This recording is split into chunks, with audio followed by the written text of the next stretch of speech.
The point in time after Mike Scott's death where it's like, I didn't need the money, I didn't need this and that, and it was a time to take a break from that. And then Trump happened. And I thought it was time to get my feet back in the pool. It's interesting what the Trump thing was. Trump wasn't just like a one-off.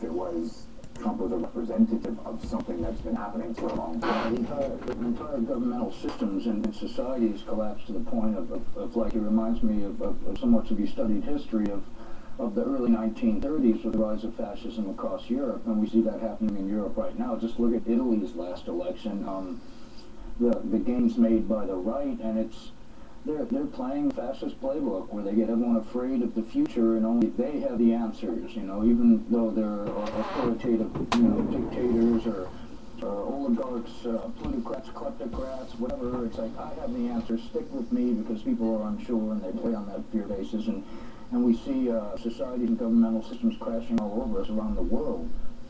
So Trump is just really emblematic of a much bigger problem. Like, I've done albums where I was pretty upset with our elected leaders, like say during the early 2000s. You had 3 Bush records, didn't you? 3 Bush records, yeah. I still had plenty to say after one. But the third one, I actually started feeling sorry for old Georgie Boy.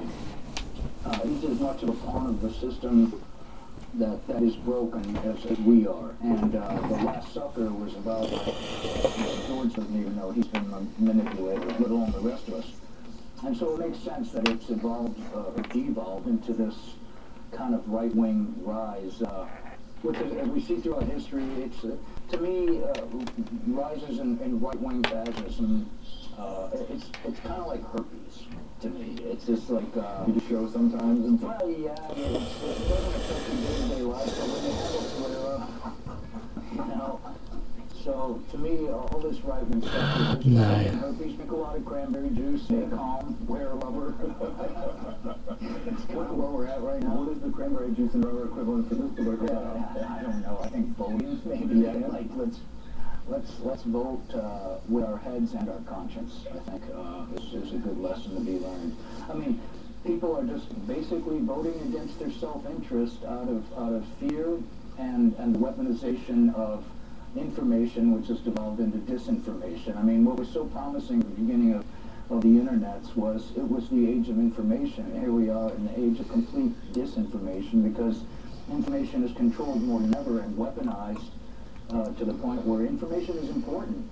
Unfortunately, the information we're getting is much crazier than we've ever had before, in such volumes that we're still getting used to picking through the wheat and the chaff. The thing I always liked about ministry was, and the stuff you've done, is that you weren't afraid of making someone feel accountable. And I mean even the voter, even the person, even the listener, even right? me. Even you, right? There's times where I've had to go, you know what, I've done some bad stuff. It's time to account for it. And see if you can learn from it and move on. We don't seem to be in an era where people want to learn from shit, right? Everybody wants their own views reflected back at them. Nobody wants an echo chamber. Yeah, and they've realized that the people know how to manipulate the age of information into the age of de-evolution and disinformation, and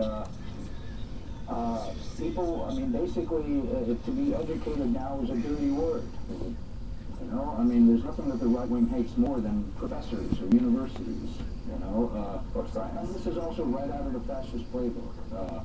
They want proletariat, a loyal proletariat base that will just believe anything and do as they're told and make money for the 1%, because fascism also goes with, fascism doesn't happen literally like one person. We think of it as like a dictatorship, but that dictatorship has some backing.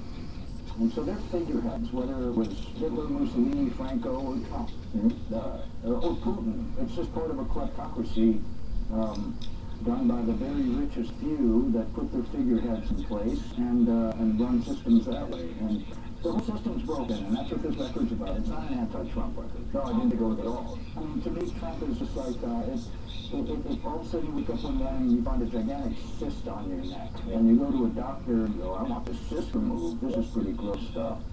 And the doctor goes, okay, and just removes it and doesn't do any tests to find out what caused the cyst, you'll probably get another cyst. Right. And this is where we kind of need to draw a line in the sand and say, the system's broken. We have cancer. The cyst is not a problem. You can remove a cyst. We will make America